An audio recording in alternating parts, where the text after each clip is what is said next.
খুবই লজ্জাজনক ব্যাপার। আমরা তাহলে অভিনয় কেন করব? তাহলে আমরা কোর্ট কাছারিতে পড়ে থাকি।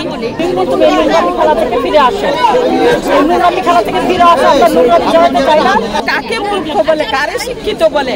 কোর্ট কাছারি করে একটা শিল্পী আরেকটা শিল্পীকে অভিনন্দন জানায় তুমি ফুলের তোড়া টোড়া দিয়ে নিছো, তারপরে কেন আবার তুমি এটাকে এই কাজটা করলে এত নোংরা? আমরা এত খুশি হয়েছি ডিপজল ভাইয়ের পুরো প্যানেলটা আসছে। কেন আসছে? আজকে সবাই বুঝতে পারছে, যাচাই বাছাই করে কিন্তু ভোট দেওয়া, এই জন্য পাশ করা হয়েছে। আজকে কি হলো? আবার সে একটা গন্ডগোল করছে। মালা বদল করা হলো, হাসি উজ্জ্বল একটা পরিবেশ, আমরা সুন্দর প্রাণ ফিরে পেলাম। সেখানে একটা মাস নিপুণের কেন মনে হলো সেদিকে রিট করা লাগবে? সুস্থ হয় নাই, ভোট কারচুপি হয়েছে, নির্বাচন নিপুণের কার ইন্ধনে 1 মাস পরে তার মাথার ভিতরে এরকম একটা দিন হলো। এই জন্য আমরা খুবই লজ্জিত, ঘৃণিত, এবং এই জন্য নিপুণ নিপুণ তুমি এই নোংরামি খেলা থেকে ফিরে আসো।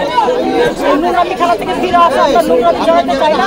আর প্রধানমন্ত্রীর দৃষ্টি আকর্ষণ করে বলছি, প্রধানমন্ত্রী আপনি অনেক দয়ালু, আপনি অনেক মহান, আপনি শিল্পীদের জন্য অনেক কিছু করেছেন। আপনার কাছে আকুল আবেদন, আমাদের মামলা হামলা ঝামেলা থেকে আমাদের এফডিসিকে আপনি বাঁচান, আপনার কাছে সুষ্ঠু একটা বিচার চাই। আমাদের ডিপজল ভাইকে পথ পুনরায় ফিরিয়ে দেওয়ার জন্য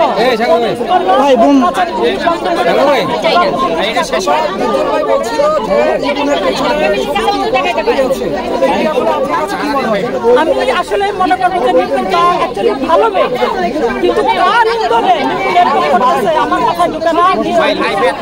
অনেক ঠিক করে ধরে, কিন্তু কার ইন্ধনে নিপুণ এরকম করতেছে? হয়তো কিছু না কিছু ইন্ধন আছে, না হলে এরকম করার কথা না।